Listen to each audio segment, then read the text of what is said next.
Hi, everyone. Welcome to Sacred and Profane Love, a podcast in which philosophers, theologians, and literary critics discuss their favorite books and poems and how these works have shaped how they think about love, happiness, and meaning in human life.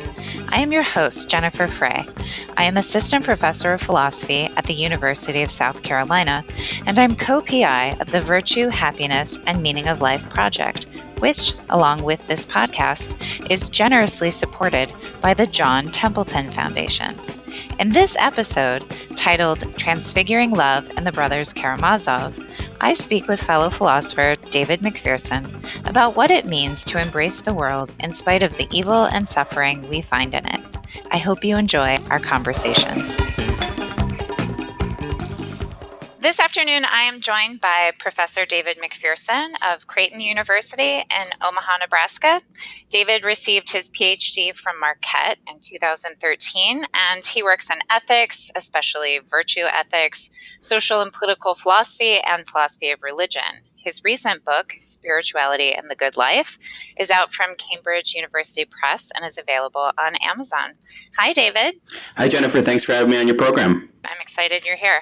I would be remiss if I did not say that David was also a participant in one of our summer seminars in the Virtue, Happiness, and Meaning of Life project. We've had a bunch of conversations about love, and you've written some beautiful work on love, especially something you call transfiguring love, which you associate with something called the saintly ideal.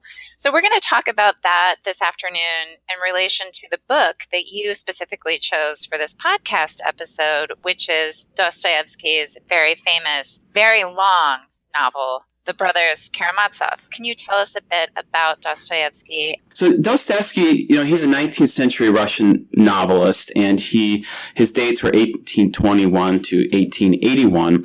And he was living in a time of a lot of social transformation, a lot of change. There was these several different generations of westernizing reformers. They're particularly secularizing as well. And so I think one of the things that has drawn me to Dostoyevsky's work in particular is the way that he tries to work out the significance of religion in human life. He himself was caught up in this generation of reformers in the 1840s who were sort of kind of liberal, romantic, but there was, some kind of more radical elements in it towards sort of radical transformation of society. He actually ended up going to Siberia for about 10 years. Well, it wasn't vacation. No, Right? no, not exactly. It was sort of for, his thought crimes at that point. And I think he had a profound spiritual transformation, being amongst other Russians and sort of seeing a simple kind of piety, even in prison. And as I recall, I think he only had the Gospel of John, and he read it over and over again. And so he had this sort of profound spiritual transformation in which I think he came to see sort of the waywardness of this sort of westernizing, secularizing kind of elite intellectual class that he had participated in. And he also saw some of the dangers of where it would lead. And I think he saw that coming into the 1960s, this more radical generation of reformers that were materialist, utilitarian. He refers to them as nihilists. And so a lot of his work is sort of taken up with confronting this sort of intellectual trend towards unrooted ideas that are coming into Russia that trying to transform society from without, and largely in a sort of secularizing direction. And so Dostoyevsky is really trying to work out sort of the significance of religion in human life, and whether, it's something that's just going to go away. That kind of view of secularization no longer seems to be true. Religion, it seems, is perennial. But the question is, what's its importance? Can it be used for good? Can it be used for bad? So I think Dostoyevsky works out a lot of those questions. And probably above all, in the book we're going to be talking about, The Brothers Karamazov, which was his last book, published just before his death, the real action is at the level of ideas. But I think it's not unimportant to see ideas worked out in literature and sort of through the forms of life that they embody. And so I think Dostoyevsky has a number of important things to teach us about the human person, about religion and its relationship to meaning in life and to morality, and how to think about the problem of evil and how to live in light of evil and suffering in the world in a meaningful way. Let's go back just 1 second and talk about his time. It's in prison, right? Yeah. In Siberia. Yeah, that's right. So he's an atheist prior to this experience. I mean, I think that's a complicated question. I mean, I think there's a religious upbringing there, but he's sort of working through these ideas, sort of secularizing stance. He's a person who struggled with faith all of his life. He said he's a child of this century, a child of doubt, and he'll be till they close the coffin on his grave. But I think it's fair to say that the importance that religion or faith assumed in his life became much more prominent in a way that he saw the conflict more starkly between these westernizing reformers and the kind of faith that informed the life of sort of the ordinary Russian person. His time in prison is basically his dark night of the soul. I mean, it's a time of profound physical and spiritual suffering for him. Yeah, that's right. And he wrote a book called The House of the Dead, which was sort of an account of that experience.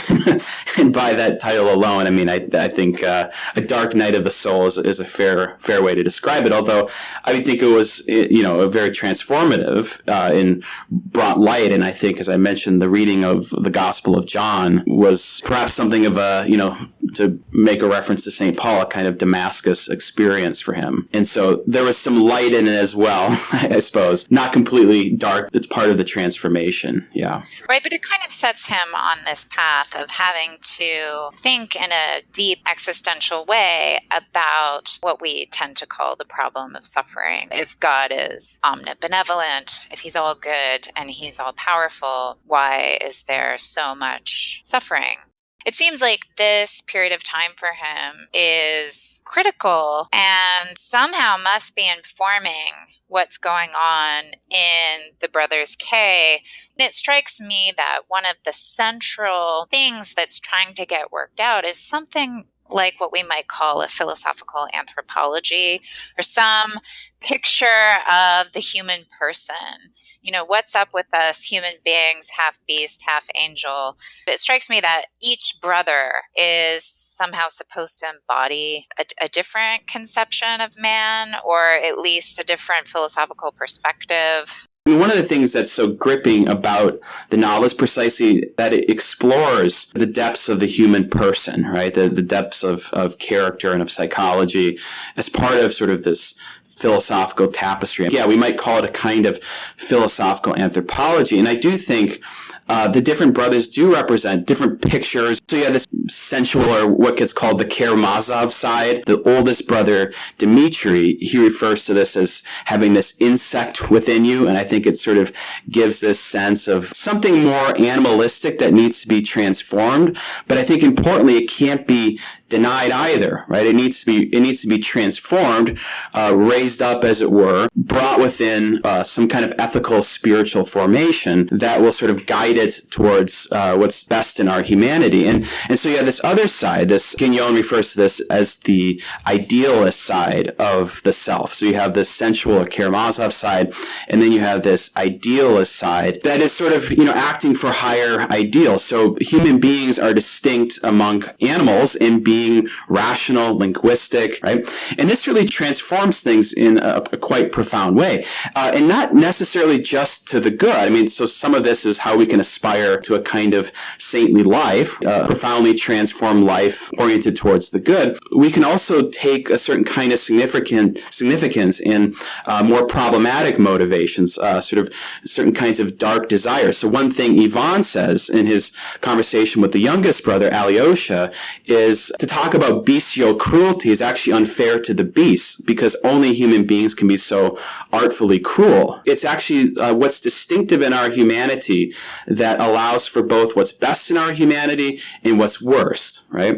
And so we actually don't go right by just denying either side. But what we need, in fact, is an integration of these two sides of the self. I think you see this in the different brothers. Dmitri, the oldest, he's the eldest brother, and he's something of a sensualist. I already mentioned sort of that comment about having the insect within him, right? He's a sensualist, but he also feels the pull of spiritual ideals. And so one of the famous lines in the Brothers Karamazov comes from Dmitri, Dmitri, where he says, he feels pulled between the ideal of the Virgin Mary or the Madonna and sort of Sodom, right, to sort of sensualist pursuits. And he says here, the devil and God are fighting, and the battlefield is the human heart, right? And so he's torn between these. And so you see the battle at work in his life, right? And is he going to come to a kind of transformation, or is he going to fall into a sensualist life? Ivan is the second son, and he is an atheist intellectual influenced by Western Enlightenment ideas. He's particularly representative of this second generation of reformers in the 60s that were much more radical, materialist, utilitarian, but which Dostoyevsky ultimately thought was a form of nihilism. He's famous for saying that if God does not exist, everything is permissible. And that's going to be an important idea that gets played out in the novel. And he really raises the problem of evil and suffering with Alyosha, the younger brother. But Ivan, in some sense, he has this thirst for life. He has the Karamazov side, but he wants to deny it. He wants to, as it were, sort of take the stance of purity away from it. And this really leads him to a rejection of life in the world. In a way, Ivan has two paths that he sees open to him. One is this sort of radical transformation of society and of humanity. He talks about building the Tower of Babel, sort of a kind of radical socialist program to change humanity. But the other side is, if he loses hope in that kind of utopian project, is the path of suicide, despair and suicide. So he denies, to some extent, the Karamazov side, or he recoils from it, recoils from this, maybe you might see as sort of the darker elements of our humanity. So that's a sort of fateful move there. Alyosha is the youngest, and you might say he's sort of the most in tune with the sort of higher ideals and the spiritual element of humanity. But he also acknowledges he has this Karamazov side within him. He's a novice in the monastery, training under Father Zosima, the great elder of the monastery. I think Alyosha's sort of putatively as sort of the hero of the novel. We're part to see his transformation. In fact, he's commissioned, as it were, to not stay in the monastery, but to live out in the world, live the spiritual life in the world and family life. But I think you have him consciously striving to sort of integrate these two sides of the self into some higher ideal for human life. So the central conflict really is between the father, Fyodor, who I mentioned is a pure sensualist who denies any spiritual ideals or any higher ideals, between him and Dmitri over their inheritance, but not just over their inheritance, but also over a woman, Grushenka. But Dmitri, for his part, is engaged to Katerina. Katerina, for her part, is in love with Ivan. Ultimately, you have the murder of Fyodor. In the ensuing investigation of that, really the heart of the action, so to speak, is in the realm of ideas, right? As you see these different characters live out different ways of life, embodying different fundamental perspectives, in different ways of dealing with these, what we've called these two sides of the self. Is sort of the ideal human person, the exemplar, just the one who is well integrated, whose animality conforms to his spirituality? Is it a kind of elevation of animality, or is it a transcendence? I think the goal is to strive for a kind of integration in light of certain ideals for humanity that are best going to achieve that integration of the psyche and allow us to live well as human beings. And so part of the question is, what are those ideals? What are the kinds of visions for humanity that will best foster a well-lived human life? I think Dostoyevsky's own view is, he says this as much in his letters, is articulated through Father Zosima in the teachings that are given in the book on love, but also on, a certain kind of path of spiritual practice that allows us to take those elements of our humanity and try to raise them up into a transformed life that is on the path to a kind of saintliness. I think he really sees the spiritual condition on a sort of continuum between complete self-enclosure and then on the other end, a kind of self-transcendence and love for others. And so I think a number of his characters are sort of caught in between, right? Dmitri is sort of a good example of that. There are other characters who seem completely, as it were, on the self-enclosure side. So the father, Fyodor, is very much on this sort of totally, as it were, closed within himself. And then on the other end is someone like Zosima, who's sort of at the far reaches of a kind of self-transcending love. You have this ethic of love or ethic of solidarity in Dostoyevsky that we really become most fully human as we unite ourselves to humanity. And I think we'll see this in Zosima's teachings, that his two fundamental teachings are that life is paradise. So that's a direct contrast to Ivan, who wants to reject life in the world. And connected to this is that we're all responsible to each other, right? And so through active love for others, we make ourselves responsible. And so this is the path of a kind of self-transcending love. It's really the ideal of Christ. He says the image of Christ is the image before us for which we have to strive. And without that image of Christ, we would fall into despair. And so you see a number of sort of saintly exemplars in Dostoyevsky's novels. And Father Zosima is certainly that, and the brothers Karamazov. I guess I'm interested in the contrast that's supposed to be at play between this sort of vision coming out of Zosima. I think Alyosha is supposed to be like a side of us that responding to Zosima's example, that he's really sort of, he's very young, and to some extent I think he's depicted as somewhat naive, but maybe naive in a good way, sort of not overly callous, that he's able to respond to Zosima's sort of saintly kind of love, sort of his imitation of Christ. And I think partly why Alyosha is receptive to that is that Dostoyevsky shows the different upbringings of the three boys, and they were sort of passed around from different people because Fyodor, the father, ignored his responsibilities. But Alyosha, among all of them, had something more of a religious upbringing and connection with his mother, who was very religious, and a kind of bond of love there that I think serves in his memory. So one issue that Dostoyevsky brings up is the importance of memory from your childhood and how that can preserve you in life if those memories are life-giving. So I think in some ways we're supposed to feel ourselves as maybe pulled between the different brothers. You can see something of Ivan's, and I think even Dostoyevsky himself contained aspects of these three brothers, Dmitri, Ivan, and Alyosha. Well, I identify with Ivan. Well, I certainly identify with Ivan in many respects. It's obvious, we're the intellectuals. I have a lot of Ivan in me, but I want to be an Alyosha, striving to imitate that Christ-like ideal of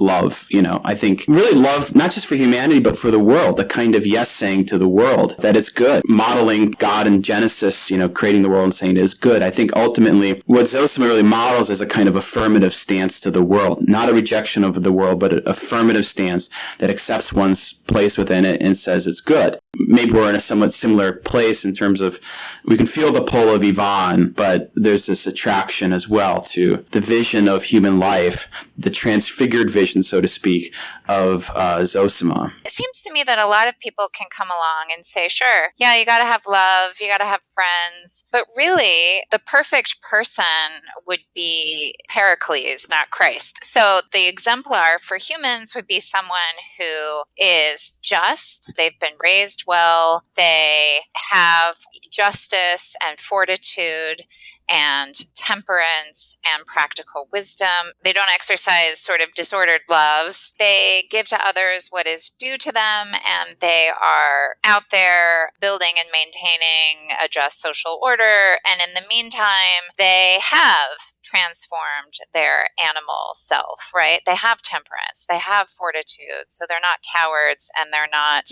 gluttons. And look, why isn't that sufficient? What's the problem with this vision?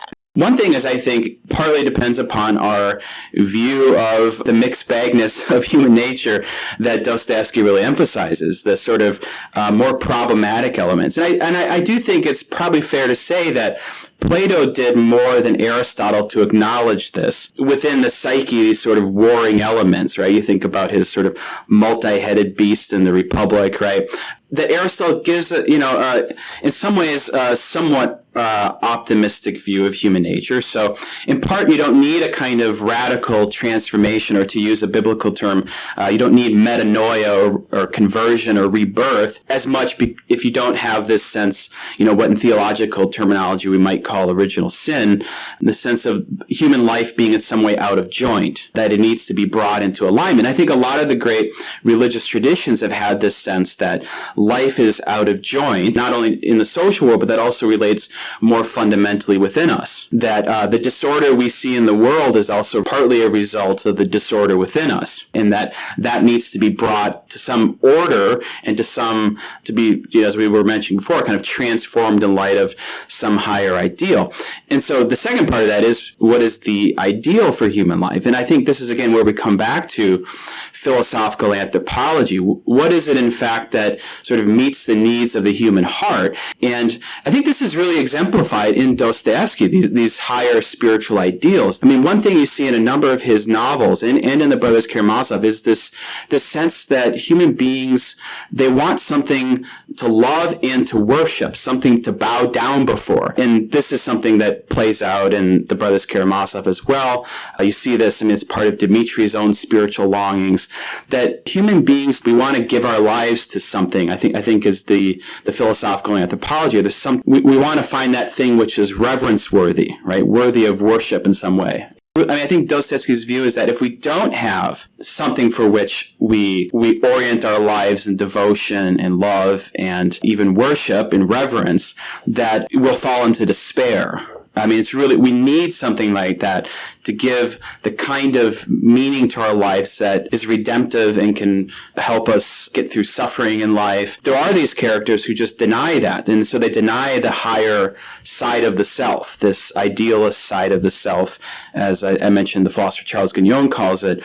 And so I think it's possible for people to live without that, in a sense, but they live in the acknowledgement of it, at least in their the question is, what is sort of the most fitting object of our love and worship, right? And of course, the Thomistic answer is, of course, that God is, right? God is perfect in goodness and in every way. But why couldn't it just be the world? Zosima is kind of always saying, well, you have to love life and you love the world. Well, fine, but why do I have to love some transcendent God who's outside of? In part, I think Zosima thinks when we begin to love the world, we want to love the source of the world, which obviously on a theistic view is God. But I think without God giving a kind of, where life is seen in light of a purpose or a teleological understanding, as it were, a purposeful view of things as ordered towards the good, that the last word in the universe is not simply tragic, that the good wins in the end. It may be, as Flannery O'Connor puts it, in the long run,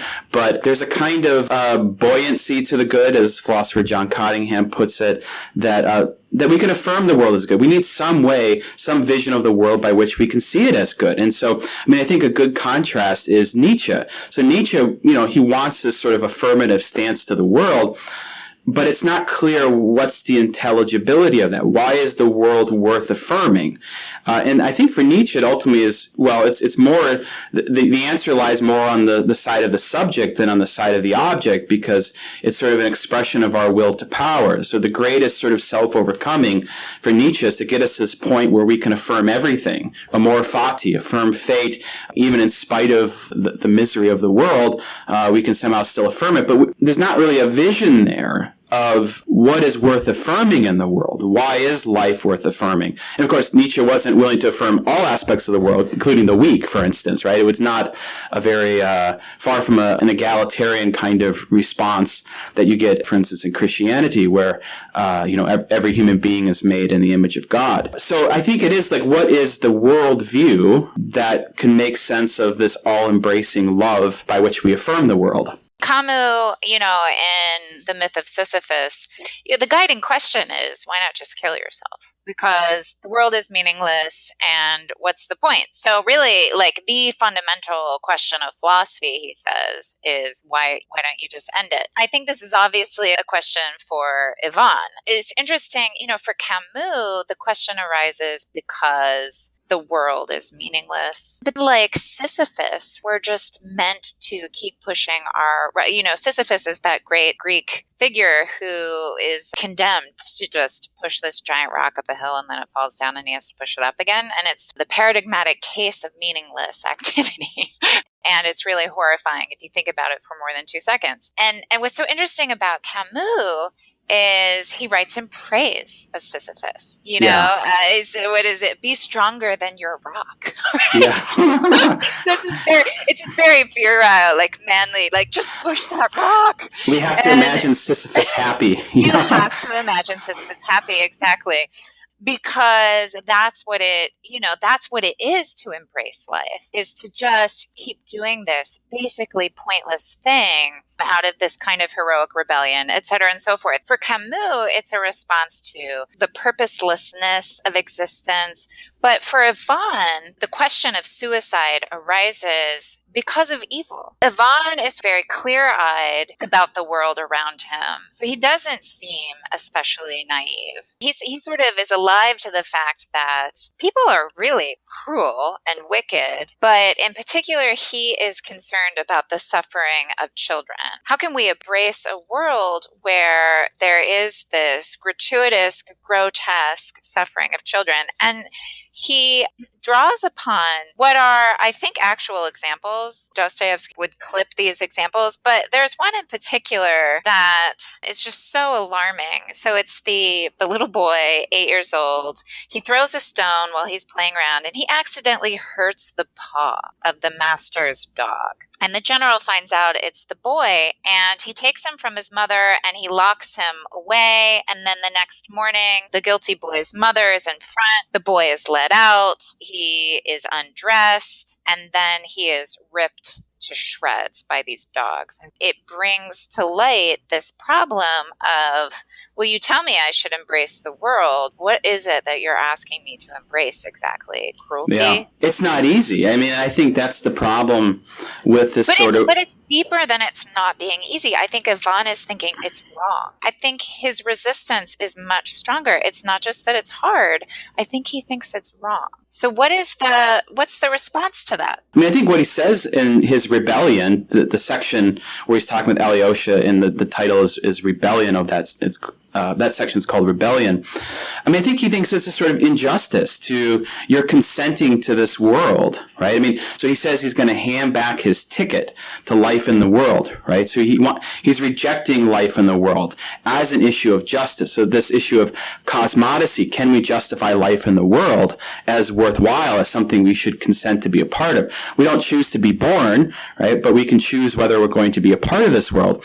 And I think part of Ivan's challenge there is that, no, it's actually unjust that we should be sort of an accomplice to this, right? Because I think he's a very profound character. I think he sees the depth of evil within himself, at least the capacity for evil within all humanity, that we can't just sort of write off this terrible evil as, oh, these are moral monsters. I could never be that, right? So I think there is this sense that the same thing that causes the person to do that is also a part of me, right? And so if I consent to this, what he calls it the thirst for life, I'm consenting to life in this world, and so therefore consenting to everything about it, right? And so I think that's part of why he thinks it's perhaps an issue of justice, unless we're to sort of totally radically transform society, right? This is where he's caught between, as I mentioned earlier, either this sort of utopian project of sort of making the world anew, right?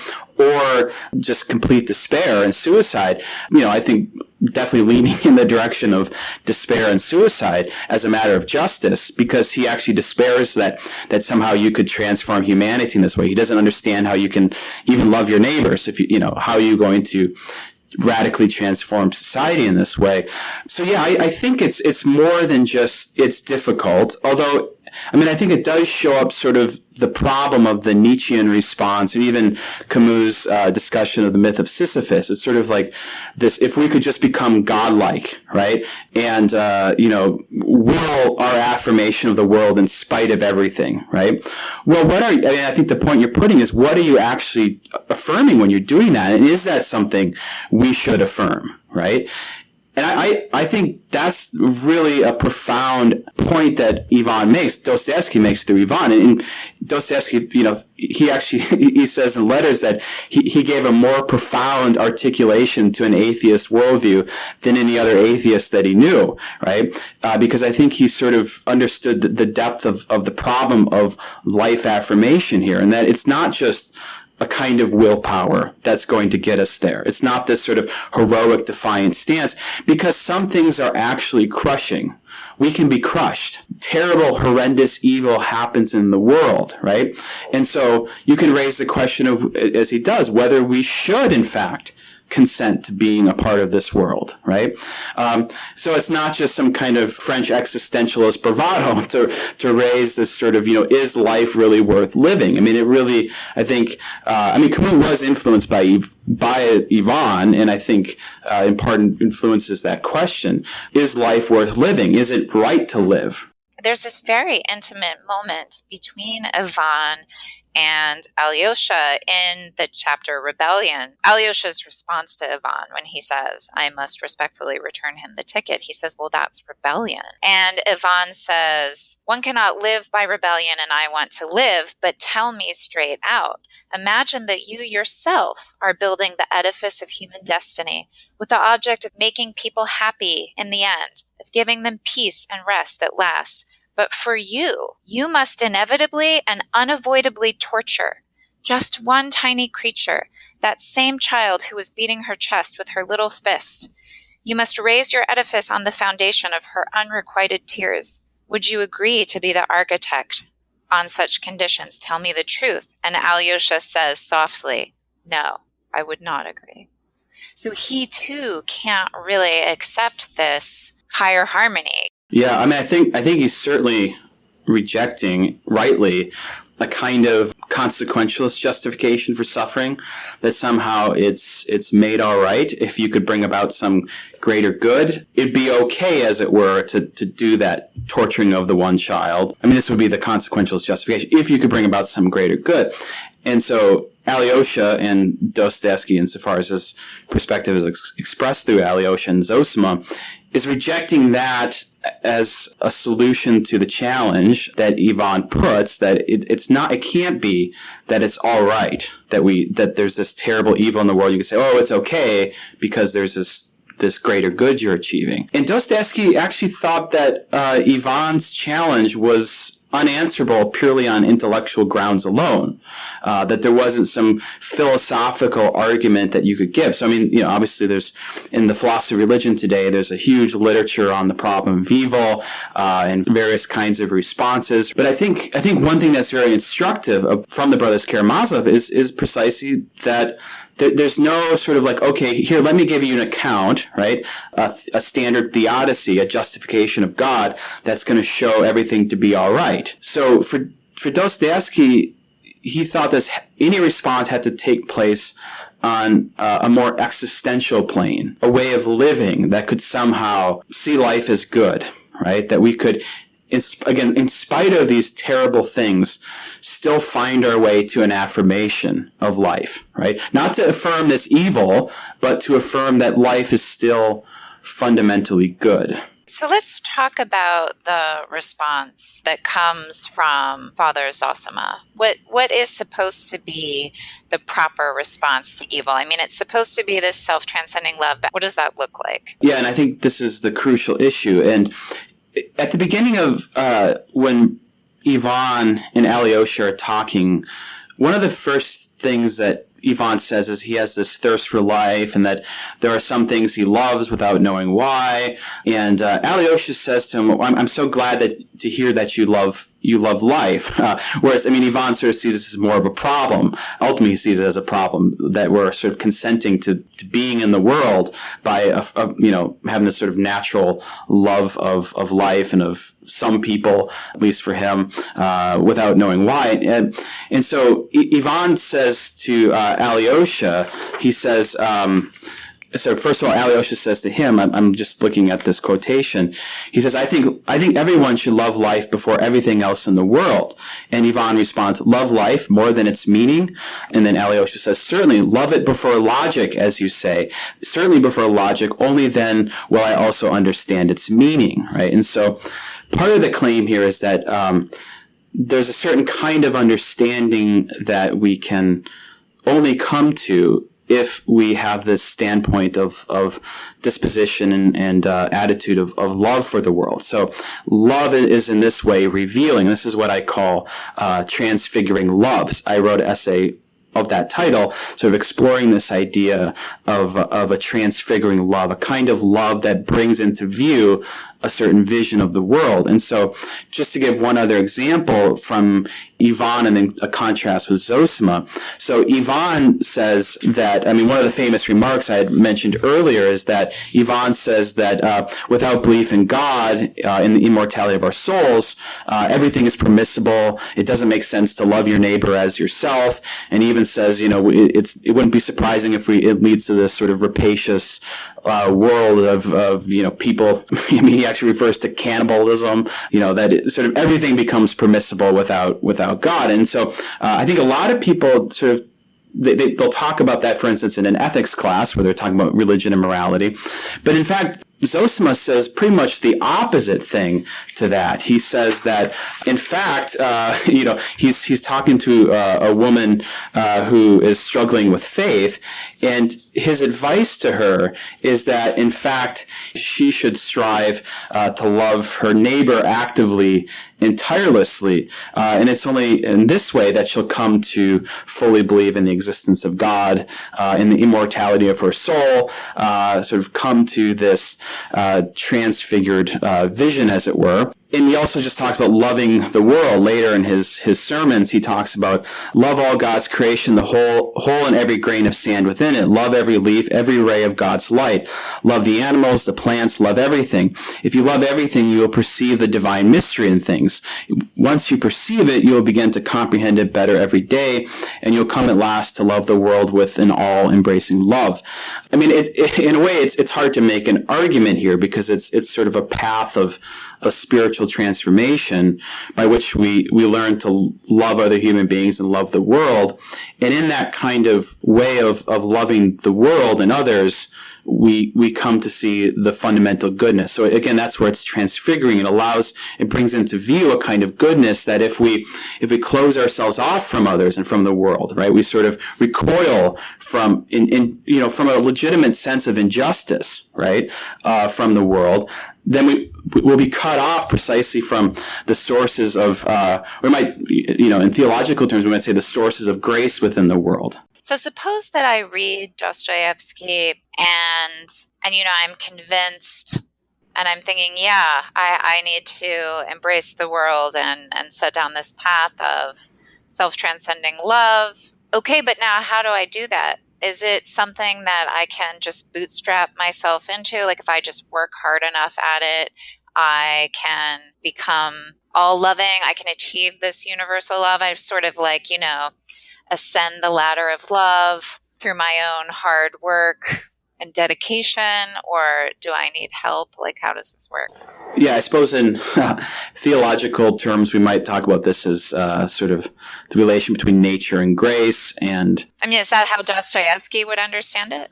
I think so. Yeah. I think I guess I would interpret him as taking something of a cooperative model of the relationship between sort of human agency and divine agency. I think he thinks there is real human agency, that we do need to transform ourselves through spiritual practice. That's part of what Alyosha is trying to do in being a novice, right? And he's ultimately sent out in the world to put this into practice. I think there is a sense of cooperation with grace. I think Dostoyevsky thinks that grace in some ways circulates in the world, right? That God is present in the world and present in the suffering person, right? That in opening ourselves to love another person or to love the world, we're opening ourselves to God and to God's activity in our own lives. Now, I think it's very tricky to talk about grace. I mean, it's, we're at the boundaries of, we're knocking on the door of mystery here. And so it's hard to talk about it sort of philosophically, what's going on. I think that's part of his point, is that it really only comes through a kind of opening to grace, to grace that's in the world and in other people. And so it's really only in loving that you experience, as he puts it in that passage I quoted, the divine mystery in things, right? That God is somehow present. One thing that really struck me reading Dostoyevsky is that he doesn't have the highest view of reason. It almost seems like he's either distrustful of it. One gets the impression in certain moments that he thinks reason, is sort of a condition of being too proud or prideful, or at least relying too much on reason might make one proud. But one also senses that there is, in his vision of the human person, something higher, something that either goes beyond or perfects reason and is somehow necessary. It's a necessary step in this embrace of life. I just wondered if you had the same impression and maybe could comment about that, because, some people, within the Christian tradition, there's a lot of different ways to understand the relationship between faith and reason. And I guess maybe I'm asking about that. I think there is a certain wariness of sort of certain kinds of pretensions of reason, and I think he's particularly responding to sort of the Enlightenment philosophers, Diderot and so forth, who have this, kind of view that with the Enlightenment comes this sort of setting aside of faith.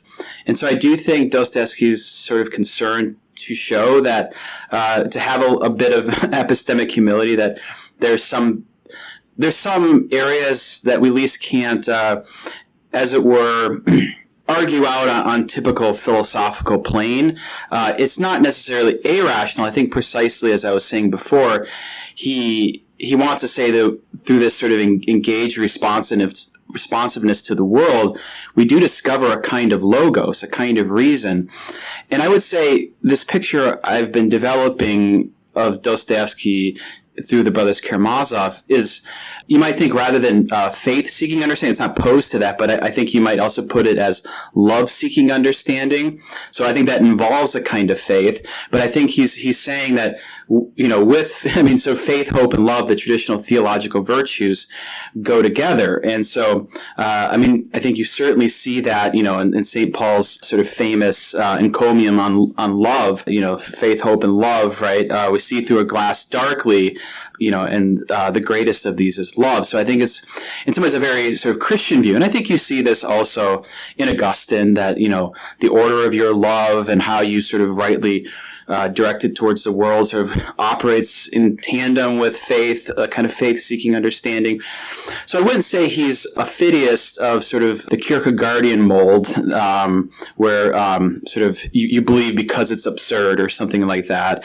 But rather, I think it is this love-seeking understanding that as you go deeper in love for the world, for one another, trying to, relate yourself to God or to that which is most love-worthy, I think the idea is that you come to a deepened understanding. And I think that's another way of sort of getting at this idea of a transfiguring love or a revelatory love. And it's in that way that we sort of come to experience grace that's flowing in the world, as it were, and discover sort of this divine logos. Right. So I wondered if we could just circle back to this idea that we began with Christ as the exemplar of the good life. And I take that to mean that Christ is the fullest embodiment or embrace of this transfiguring love. But of course, Christ dies in a uniquely violent and horrifying way. And so are we to think that this transfiguring love, is it meant to give you happiness in this life, or what does it really do for you? Yeah, it's a great question. So yeah, I think of course, Christ says that I've come that you may have life abundantly, right? If you keep my commandments, if you love one another, your joy will be complete. And so I think that is part of the promise of the life that's lived in imitation of Christ, that even in spite of the suffering that's in the world, we can still in some way be happy. And Zosima makes this point about, following the Christ-like life, that this actually leads to happiness or this abundant life, when he says that people are created for happiness, and he who is completely happy can at once be deemed worthy of saying to himself, I have fulfilled God's commandment on this earth. All the righteous, all the saints, all the holy martyrs were happy. And of course, the chief commandment here is the twofold commandment to love God with all of one's heart and also to love one's neighbor as oneself. And so the idea here is, if we follow this path of love, then in fact, this is happiness. This is constitutive of happiness. Now, it may be happiness understood more as not so much simply desire satisfaction, but rather a meaningful life, a deeply meaningful, fulfilling life. So I think that's striking, that he's, where he says that all the saints and all the martyrs were happy, and those who are the person who's completely happy is the one who can say that they have fulfilled God's commandment, because that person is going to be the person who's fulfilled the commandments of love. So I think that's sort of the Christian promise, as it were, that I think Dostoyevsky seeks to endorse and show the validity of through the depiction of Zosima and Alyosha as sort of trying to walk in the path of Zosima, who's walking in the path of Christ. So I think that's this sort of life affirmation is joyful. It's a joyful to say that. I mean, he says life is paradise, right? I mean, that's a sort of stance of joyful affirmation. And again, he's saying that in spite of the suffering and the horrendous things that are in the world. I mean, it's hard to comprehend that when you're sort of facing down this terrible evil, right? But I think that's really where Dostoyevsky tries to go in his response to Ivan. Right. So it's a higher version of love, but certainly not a sentimental or necessarily comforting one. That's right, yeah, because he contrasts this act of love with love in dreams, right? This sort of maybe romantic notion. I mean, romantic in sort of the 19th century idea of romanticism, sort of sentimental. It's really, he says, it's a harsh and fearful thing at times to try to love the world, and so, but in practicing that kind of act of love, the promise is that we can come to this affirmative vision of life, and that it's good, it's something for which we can feel profound gratitude and take joy in. This is great. Thank you so much. We're going to have to leave it there, unfortunately, because I could obviously keep talking all day. But yeah, hopefully it has whet people's appetites to pick up this massive book, The Brothers K. Thank you so much for speaking with me this afternoon. Yeah, thanks so much, Jennifer. It was a lot of fun. Did you enjoy this podcast? If so, please give us a positive review and let your friends know about it. Also, for more resources on the works discussed in this episode, head on over to our project's website, virtue.uchicago.edu. And please also check out our blog at thevirtueblog.com.